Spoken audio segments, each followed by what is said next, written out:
Hello everybody and welcome to a brand new game and a brand new series. Today I'm going to be playing a little game called Crusader Kings 3.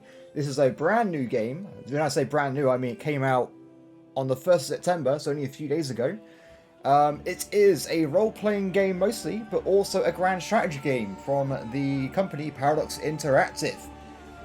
In this game you play as a character and you control his, well, hopefully his dynasty, and you pretty much just do what you want as that character and hopefully take over the world. At least that's what my plan is.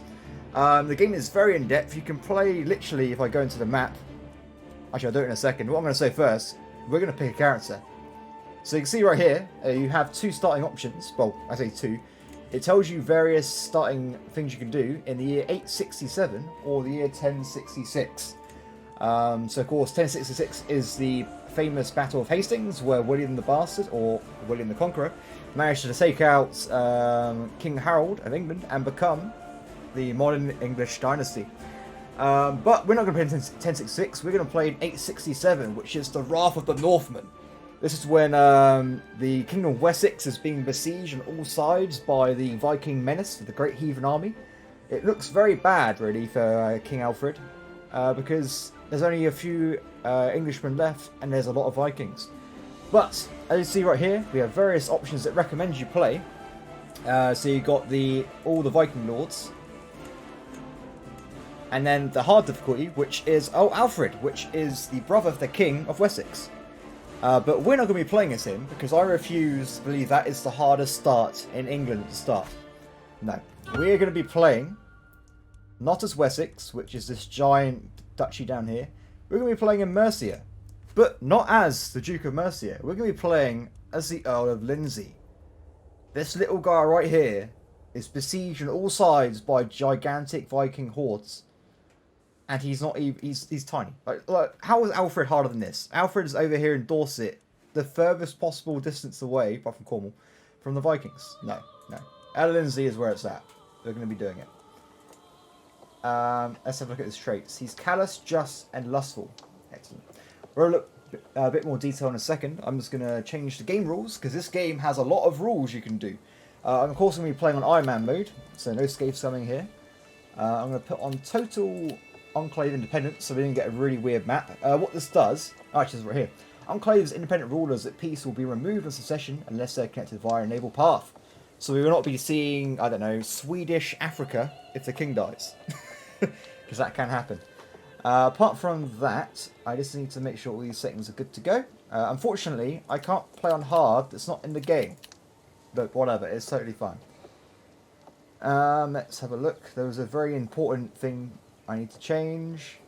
As you can see though, just going through this, there is so many options you can change. You can like change diseases, all sorts. But it will affect the Ironman status of your save, unfortunately. And you can get achievements, which is what I want to try and do in the back. Let's see. Mongol, Faith, End Date, Diplomatic Range, Limited, which restricted. So people, I can't talk to, I don't know, the King of India right from the start. I'm trying to find a very important one for YouTube. There it is. Character nudity. Never. In this game, I'm not even joking, they can literally be naked. Which of course will be very bad for me. So I'm turning that off. Because certain religions that are like, there's like really weird religions that like don't wear clothes. It's hilarious. I would say we'll find one, but I can't show you. So we'll have to go from there. Okay, apart from that, we're going to start the game. Okay, let's press play. I'll try and go in a bit more detail on the features. So I'm going to be playing, what should I call this save? That is the question. Rags to riches. Rags to Count to Emperor. And then I'm going to be playing as Musa. And we're in the game just like that. The loading times in this game are epic, by the way. Okay, so we can see here, start of the game. Down here, we can see our character, Alfred of Lindsey. You can see that he has kids and a wife. I'm literally just playing this guy right here. So I don't play a country, I play the current guy. I'm playing this dude. I am the head of the House Misel. I can't unfortunately change the banner yet, but I think the banner's pretty cool anyway. Mercia. I'll keep that name for now. You can even change your motto as well, which I find very awesome. I might do that a bit later when I get a bit more prestige. I'll make my house a bit more epic. Anyway, click on my guy. You can see all his traits here. As a character, you always have, I think, like 3 or 4 personality traits. These affect how you pretty much run your life. So you can see I'm callous, which gives me a bunch of modifiers. Diplomacy, intrigue, dread gain, tyranny gain, dread decay.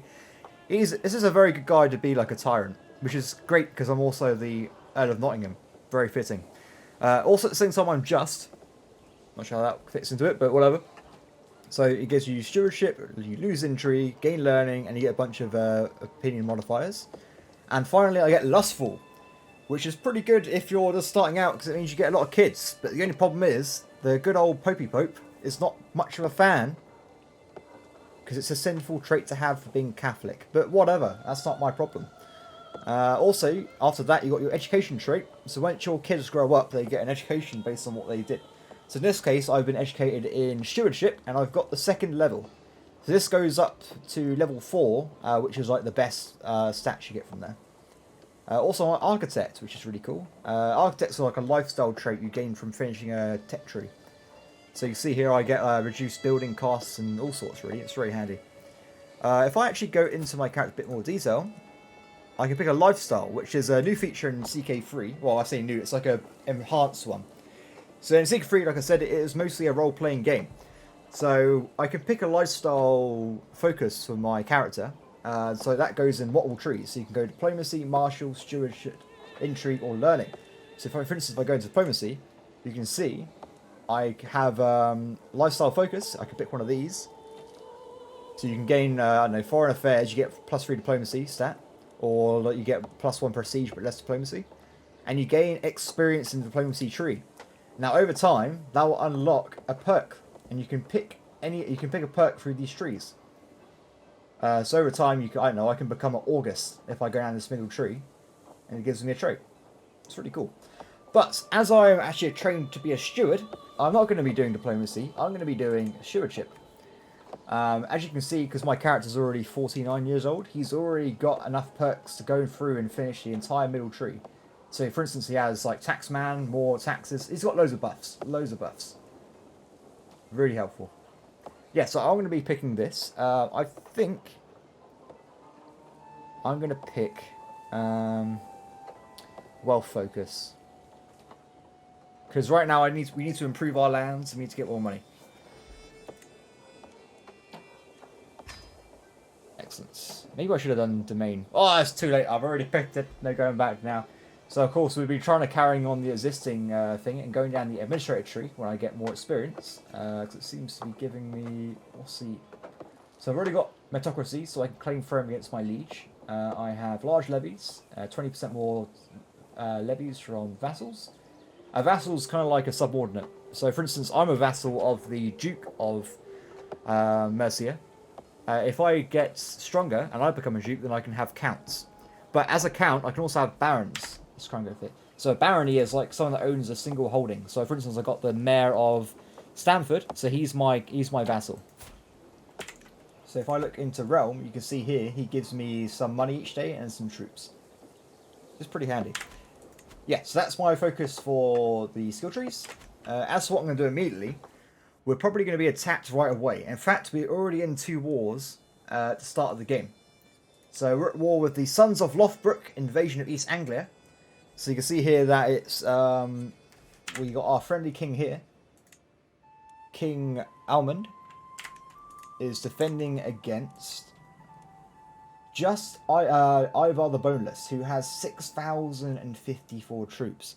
On our side, we have, of course, the King of East Anglia. We have my liege, King Burged, I don't know what it is, and the King of Wessex. So together we have around 4,000 troops. So not exactly looking very good there, is it? At the same time, we're also another war, Sons of Lothbrok invasion of Northumbria, which is another Catholic kingdom. King Ayla, he's got 661 troops, is at war against 7,000 Vikings this time, because it's another one. This is the Jarl of Jorvik, and also the Jarl of Upland. So that is going to be Jarl Halfdan, white shirt, and Jarl Bjorn, Ironside, who's from Upland over there. So both wars are not exactly looking very good, and together we're probably fighting around 11k Vikings. That's not ideal. Let's have a look at our territory. So we have Lincoln, which is the castle of the region. You can see right here, I have my income and levies. Also, down here I can actually build new buildings, which we're going to be doing as soon as I can. Buildings just increase the stuff you get from your area. So for instance, I can build a farm and fields for 112 gold, and I get plus 0.5 tax a month. So as I only get 1.75 a month already, that's quite the increase. At the same time, I can do things like increase the fort level, garrisons, or levies. At the same time, I also got my vassal here. It's got his own city that he will upgrade himself with his own money. So that will also give me more money on the flip side. Also, we also own the county of Nottingham, which is not as good. It's only 0.49. Why is that so different? Realm capital +1. Okay. And it's quite small as well. So something about Crusader Kings 3 as well I really love is that they have gone like interception levels in the details on the tooltips. It's amazing. Like if you got a question about the game, I was like, oh, why am I making 1.75 money? Click on here. It literally tells you everything you need to know. So you're just like, okay, I'm getting all that from that. But what is development, you ask? Oh, wait a minute. It has another tooltip again. It just keeps going forever. It's absolutely amazing. I've never seen a system like this before. It's absolutely brilliant. Okay. So that's the immediate goal. We need a lot of money for us to do that. We've only got 27 gold to start improving our lands, but we will get there. Apart from that as well, it looks like my son is unmarried. Aethelwulf, I think that's how you say it, who is greedy, good for the income, temperate, ooh, and shy. Okay, shy's not the best, but he's also better than me at fortune building as well. So, we need to find a wife for my son, who's 24 years old. So, a bit like Tinder, you have all this. You can you can see all the eligible ladies in the realm that would actually marry you.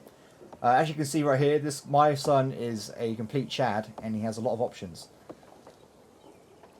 But I'm not going to care about most of these, because at this point, I want my son to have the best possible future, because he's going to be me one day.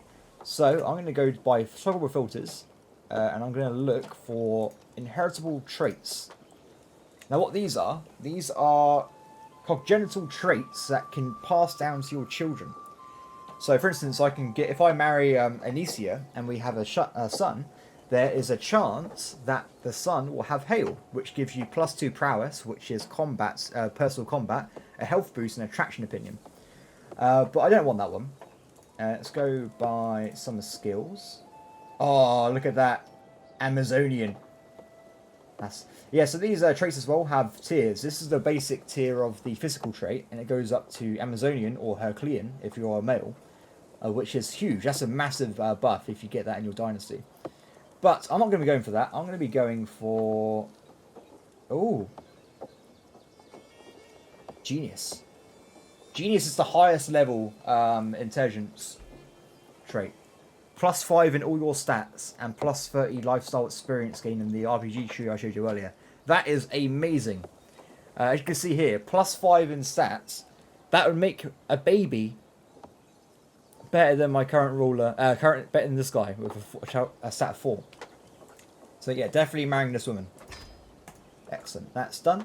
About this game as well, because everyone's new to it, of course, it only came out recently. They've added like a really cool issues button. If you press tab, it tells you what you think you should be doing, like increasing opinions with my lord, which is a very good idea.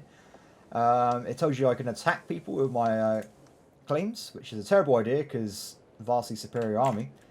And also, it tells me that my son can marry, which I've already dealt with. So, gee, I should actually play this game. Go play. Cool. You can see right now, because the game has started, the Duke can only have a certain amount of provinces under his direct control. So if I look up here, I can hold 7 domains myself, and I presume he can hold 4. So he's got rid of the rest of them so he doesn't get a penalty. This does now mean that in theory I can try and expand into these surrounding areas to make myself more powerful. If I go control right click, I can see that I am... Oh, what am I doing? This is when control right click doesn't work for me. Oh, there you go. All of that is part of Mercia. This is all internal. So in the game, because I'm a count inside someone else's realm, I can attack other vassals inside the realm. And also I can attack outwards. But if someone tries to attack me directly, they have to attack my lord. There's a lot of levels to this game, to say the least. But yeah. Anyway, actually playing the game. I should be playing it. It's been like, what, 15 minutes? I haven't actually done anything yet. So I apologise for that, but I like talking. Oh, I can... So in your... I'm going to try and explain as I go, really. So I have a council, which is a bunch of people that are very good at what they do, that help me do things across my realm. So in this instance, my Chancellor, I haven't got one. So if I try and find one to hire... Actually, I say that. Yes. So basically, all you do is you get the best stats possible in the field. So I want a guy with 18 stewardship compared to 5, which is far better, as my steward. So this makes him more effective at his tasks. So if I get him to go and get gold, he's better at doing that. Also, something I didn't realise until recently is all these things you can do, like increase development or collect taxes and whatnot. Depending on the skill of the steward, there's a chance for like a little side effect. So in this case, because he's so good, there's a chance I get an event that just gives me extra taxes from nowhere. But if the guy's bad, such as this guy, stewardship with 9, I can get a negative event, such as he just reveals someone's secret by mistake. So you always want to try and have really good councillors in your employ to get the small buffs and better stats. The problem is, though, is that once you get more powerful, powerful vassals will demand places on the council or be very, very unhappy. As my vassals currently consist of people that own villages and churches, I don't really care what they think, so it's not too much of a problem. Let's assign a guy. 5 diplomacy is very bad. I think the rule of thumb of the game, by the way, is 10 is going to be like average, like you're passable. 20 is good, like really good, and it goes up to 30, which is like god tier. You are amazing at that point. They're very hard to find, I found, though. Let's go through here, though. So I have my bishop. The bishop is not... Because I'm Catholic, I can't actually control who the bishop is, unfortunately. The Pope assigns him himself. So that means, for instance, this guy has a learning ability of 2, which is absolutely terrible. Like, really bad. It's hard to be worse than that. Which means everything he does, he's terrible at it. Which is a big problem. Like, literally, you can see here, if I try and fabricate a claim on a country, he's just really bad at it. Really, really bad. But it is what it is. But I'm actually going to try and get him to make a claim on a nearby area. So I want to take over Leicestershire. So eventually, after that ticks up, it says it can take 2 years, I'll get an event where I can actually get a claim on that county, and I can actually attack them to take it over for myself. Which is really what I want to be doing. Apart from that, so that's that guy sorted out. Something unique with the Pope as well, and Catholics, is that if he doesn't like me, like he doesn't right now, he won't actually give any taxes to me, he'll give the taxes to the Pope. Which is not good, because I want taxes.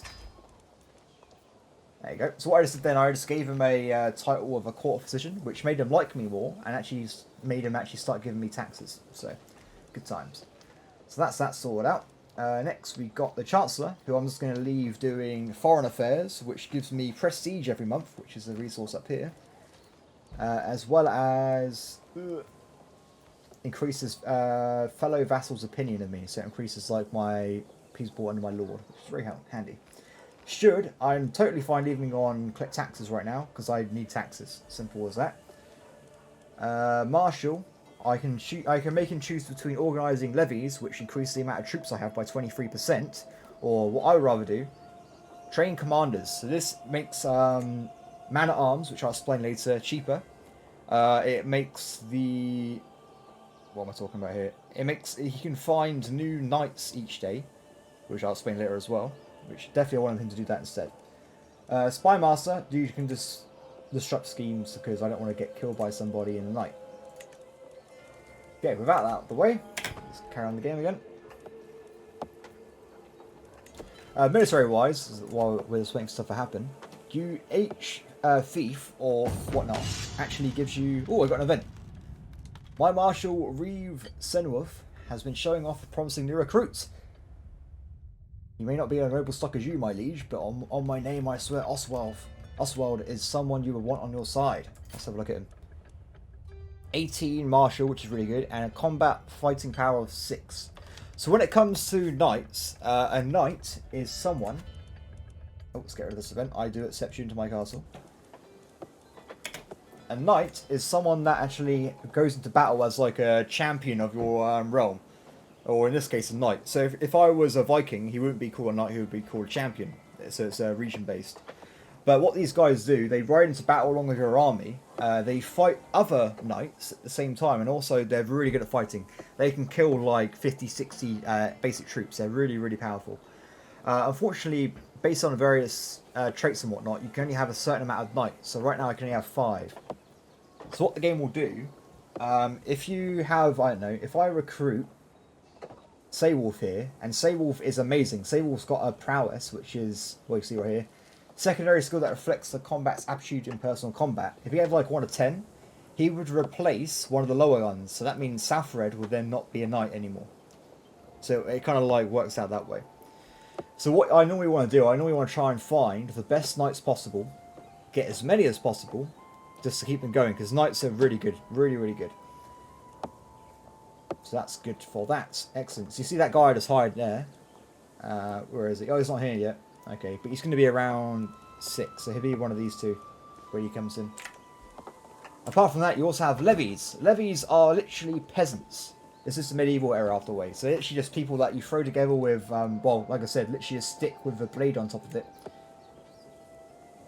Levies consist of peasant militia, ruffians, local sellswords, and destitute nobles equipped with motley tools and improvised weapons. Their sheer numbers make up the bulk of most armies. So you can see right here, this is a base game. In combat, they do a damage of 10, and they have a toughness of 10. So they're pretty much the worst unit possible. If you are a rich lord or someone that likes fighting a lot, you can actually get men-at-arms, which is a brand new system in Crusader Kings 3. Men-at-arms are professional soldiers and superior to levies. The player has direct control over their composition, size, and regiments. Different types of men-at-arms are good and bad in different terrain types. Each also counts another type. So this system is absolutely amazing. I really, really love it. So you literally have a custom like professional army. So you see here, if I click on create men-at-arms, I can pick between these 6 types. So if I go into, I don't know, armoured footmen, I can see here that I hire 100 footmen, which do 32 damage and have 22 toughness. So in terms of fighting levies, they will absolutely devastate levies. Like, they will just, it's no contest. They're really good. But the problem is they cost a lot of money. So it's always, you've got to try and balance having a strong army and an army that, yeah, a strong army or having no money. Because if you run out of money, it's really, really bad. For what I'll be doing at one point is, I'm a poor lord, you see. I will not be able to afford many armour footmen. So I'll probably be trying to start out with getting a regiment of light footmen. So reason you ask this why, light footmen are good at fighting in forest, taiga and jungle, which I'm not really going to be involved with the last 2. They have a higher toughness, so they're better against levies automatically. And they actually have Bastion, which is... you can see right here. When you win a battle, these guys will hunt down retreating enemies and kill them. Which is really good. So it means like if you win a battle that's like 50-50 and you're like really worried about it, and like your guys will just go and kill a bunch of enemies so they're weaker overall. And also on the flip side, they have Screen, which is the reverse.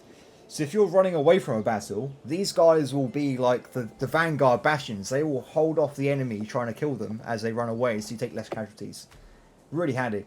So if you have like a really good screen, you can literally do like guerrilla warfare where you keep attacking, pull back, and just over time do more and more damage. Yeah, so that's what I'm going to pick at the start. As I mentioned before, if you buy one of these regiments, they start at size 100, and you can just increase them each time based on your technology. So I think that will start at 100. I think at this point with my tech, I can go up to a regiment of 500 men, so I can get 500 light footmen if I wanted to. Which would be really, really good if I can afford it, but like once again, I haven't got a lot of money. The reason I'm picking light footmen at the start and not like something like armoured footmen as well is because of the cost. So I can actually get like a lot more without having to spend a lot of money. Something I've noticed the last few days when I've been playing is I rather have light footmen than levies. So I normally just spam levies and just have men-at-arms.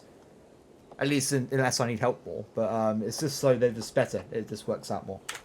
So that is that feature. Once again, I talk way too much. You can see right here, we're being attacked by the Northmen. It's happening. So we've got 1,250 guys coming in from Jarl Ivar's hosts. We've also got some guys up north attacking Nottingham. I don't know if you can tell on the screen or not, but it's actually like an orangey colour.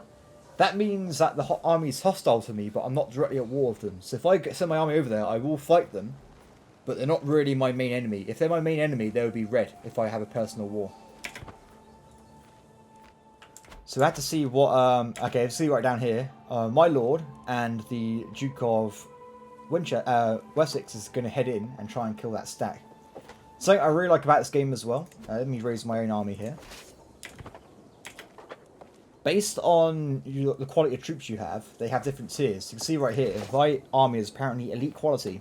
So if I hover here, quality gauges the power of an army relative to the number of soldiers. It basically just means it's an indicator of how good the army is. Because I have 5 knights, I'm pretty good, basically. Also, I can pick a leader. Let's see, who do I want as a leader? I think this guy's really good, Reeve. He has a trait where he has hostile faith advantage plus 10. I'll get to advantage when we actually go into a battle. I'm going to head down south and assist my lord. This is going to be, literally, I've been talking all this time, we can actually just lose this game straight up. If the Vikings kill us. I probably should have just played on not Ironman.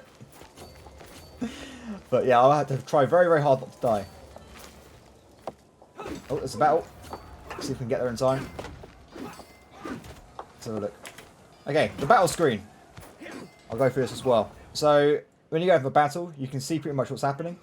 You can see the terrain of the battle, so you can see various modifiers. You can see here in wetlands, so if we're the attacker, which we are, we get a bunch of negative modifiers. We get more casualties and we take more losses. And at the same time, so does the enemy, they get the same modifiers, but we get a -5 advantage. What is advantage? Advantage, on a scale, affects the amount of damage inflicted by your armies. So I think it's 2% per advantage. Advantages, as you can see here, gained by a bunch of varied factors. So you have your commander, which is throwing in a 14, and a battle roll. A battle roll is kind of like the RNG of the battle. It goes from 0 to 10 by default. At the same time, you also have traits in your unit. So you can see here, this guy, Reeve, whatever that word says, is a organizer, so he has 25% more movement speed, and if he retreats, he takes 20% less losses. So that's very handy. You can also see that we got the knights at the bottom as well. Anyway, let's try and get there. For glory! And done. So you get a report after a battle, and you can see what happened pretty much. You can see right here, because I was involved right at the last second, I got some piety for helping, and some prestige. That's kind of helpful. You can see that we got how many people lost. We lost 204 people, and they lost 496, which is very good. And something I really like about this game as well is you got the very, very in-detailed report here. I say detailed. Right now, we've only got levies and knights. So, there's not all so much detail there. But you can see right now that the knights, for instance, there's 16 of them, and they killed nearly 100 people for 16 warriors. That's how good they are. They're really good. If I actually go to the Knights tab, you can see who was the best knight. So King Earl Alfred himself killed 15 troops. That's really cool. Also, if there's enemy champions, you can see like little jewels they have. Oh! There you go. Petty King thingy of Mercia captured Sigford Iverson in battle. So they captured their enemy commander, which is really good. So that was that first battle. I'm going to hang around here. And go from there. That's been about half an hour, everybody. So I'm sorry. I'm going to try and... I literally can't help myself when I play games to try and explain features as I go along. I apologise, but I'm going to keep doing it until I run out of stuff to explain. But the game is really, really fun. I hope you do enjoy it. I know it's been a lot of me talking this time, but the game gives you like loads of events and stuff happens dynamically. It is really good to get into. So hopefully my story will be an interesting one. See what the game throws my way. Apart from that, that's probably going to be it for today's episode. I really do hope you enjoyed, like I mentioned before. I will be playing this hopefully every day, because I'm not going to lie, I've been playing it for like 4 days straight already, and I'm absolutely loving it. I really do like this game. There's so much depth to it. Like, for instance, this map alone, if I zoom out a bit, it's huge. This map is absolutely huge. It's beautiful. It's absolutely beautiful. I can actually like zoom right into, I don't know, this place and just look at this like little count here. The map is gigantic, and there's so many cultures. If I go to the culture mode quickly, you got religions, you got cultures, you got so much depth here. There's so many possibilities you can play the game with. It's absolutely amazing. I'll be playing this a lot, I'm not going to lie, but for now at least we'll just be playing as the Duchy of Lindsay. And with that, I will see you all later. Please like, subscribe, and leave a comment below, and I will see you all tomorrow. Goodbye.